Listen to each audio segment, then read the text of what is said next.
Hello, and welcome back to Coin Lady channel. Currently, there is much talk that Ripple and the SEC are close to reaching a deal. John Deaton gives us the lowdown on why the SEC can't make that move and the several reasons why this is a common misconception.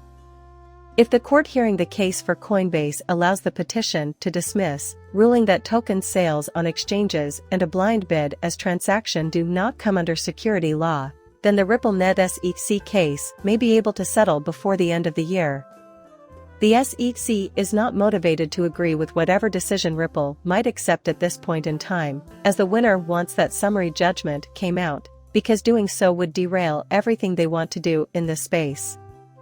They're the ones on the defensive right now. I can say that from the perspective of our investors, we would prefer to finally put this matter to rest. Although it's not really required. We are the ones in the driver's seat here, the SEC is the one playing catch-up. And I don't believe it's just essential for XRP investors had the SEC will want the lawsuit against Ripple. It would have been a tear on the whole crypto world, and it's really deprived them of much of the capacity to come out here and disrupt the crypto field. So, I believe we're okay to let this go to appeal at this point. That's right, we're ready to wrap things up. But that's really not required. Try to recall that we came out on top. But how do we know this? Since the SEC is acting hastily in filing an appeal. They are unhappy with the outcome. They suffer serious consequences as a result. They may disagree with the ruling, file an appeal, and hope for the best, but there aren't many more choices available to them. If they can't get Congress to pass new legislation, they don't have much of a chance. And this is not a conducive setting for it. We're in a position of strength right now, and I expect it to continue for some time. In the same vein, we may now enjoy this wave of joy. I attempted to put some context behind this before it was released, but a lot of people are like, the price is 50 cents, what is there to celebrate? And I honestly felt we would win, quote unquote, until this summary judgment came down. But this was nothing more than a resounding win. But I warned them at the time, this is not their moon moment. For XRP, this is the launching pad. When this kind of asset class inevitably has a period of expansion again. Additionally, it safeguards the remainder of the crypto system. Not just one, but several of our holdings at the SEC would be in jeopardy. Consequently, there are many reasons to rejoice. Significant milestone for XRP. And that's fantastic news for digital currencies. But you saw it as the beginning, not the end. The damage has already been done, the last bull run is over, the people have moved on, we missed the growth period. Even if XRP remained a top 10 cryptocurrency, we missed it. Given the situation, that's for sure.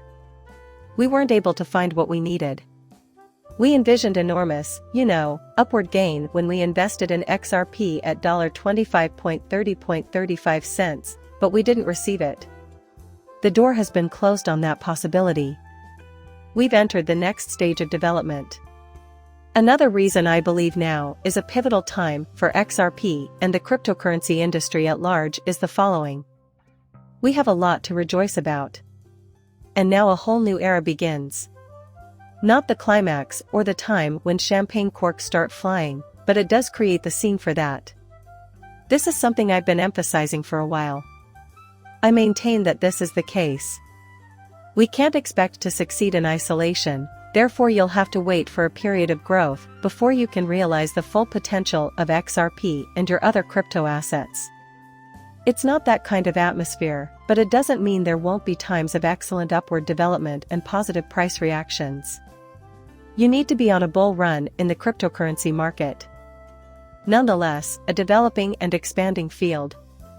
We need something like that. We are now at the climactic period. In my opinion, there are many reasons to rejoice. Currently, the IPO of Ripples is a hot topic. No one can deny that the cryptocurrency industry as a whole will benefit from Ripple's IPO. Moreover, XRP, that, of course, is the crypto instrument they use when making monetary transfers. Consequently, I anticipate this to be a major event.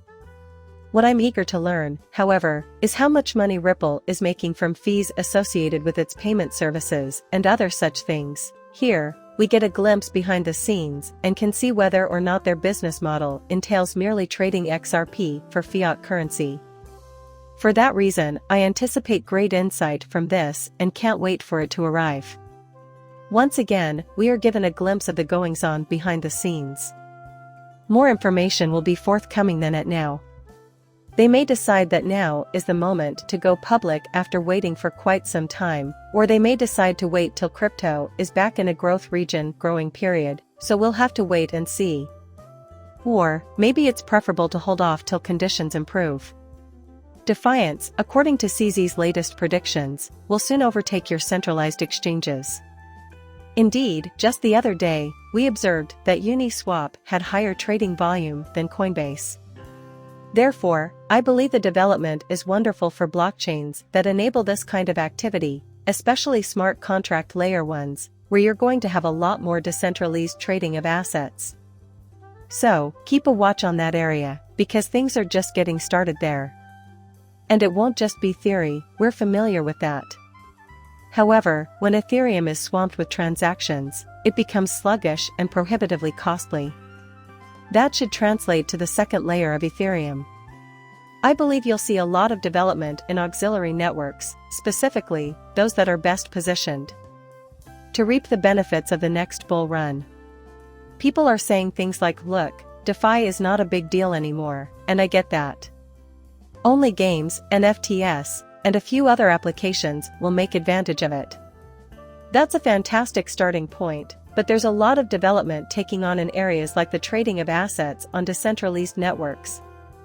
It wasn't simply the Ethereum main chain that had a population boom during the previous bull run. I believe there will be a similar phenomenon this time around. Some of the challengers weren't quite ready the first time, but they will be the next. In my opinion, that space is ripe for exploration. Don't let that idea slumber. Cathie Wood is not one of my preferred analysts. The combination of Bitcoin and AI, though, has her feeling optimistic. And I believe that to be correct. When it comes to crypto, many individuals have the mindset of, well, we're wrong. Not crypto at all, just plain old AI. These two pieces go together like peanut butter and jelly. The two technologies complement one another. You can't go wrong with either one, and they'll complement one another. If you like blockchain and AI, you'll love this, because these technologies will form the backbone of the financial system of the future. You may expect to see these events occurring at irregular intervals, because, believe it or not, AI will begin to slow down and humans will begin to slumber on that front. You should learn about both of these bases since they are foundational to the future. I wanted to bring this up since I know for a fact that Vicky is doing a fantastic job at not just explaining Flare, but also other aspects of the XRP ecosystem. If you haven't already, please follow him on Twitter and YouTube, he does incredible stuff. Below, I'll provide a link to an article in which he discusses some of the fascinating developments taking on inside the XRP ecosystem. Odile and the XRP team should definitely check it out, since they're doing some very outstanding work. Furthermore, if you are interested in XRP and other crypto live streaming, you will be pleased to know that crypto CDs can do much more than simply XRP. However, there aren't many of them left. Many of them are now producing regular video content. CDs does, live broadcasts on the regular, is a world-class artist, and is just a great clever person who is well-versed in many fields. Give him a follow if you're like live streaming, he creates fantastic material. He also records videos. Undervalued, in my opinion, for the kind of job he performs. I've included a link to his profile, please follow him. I often tune into his broadcasts and would love to have you join me. Leave a comment and tell me what you think. Please subscribe and hit the like button. See you soon, bye.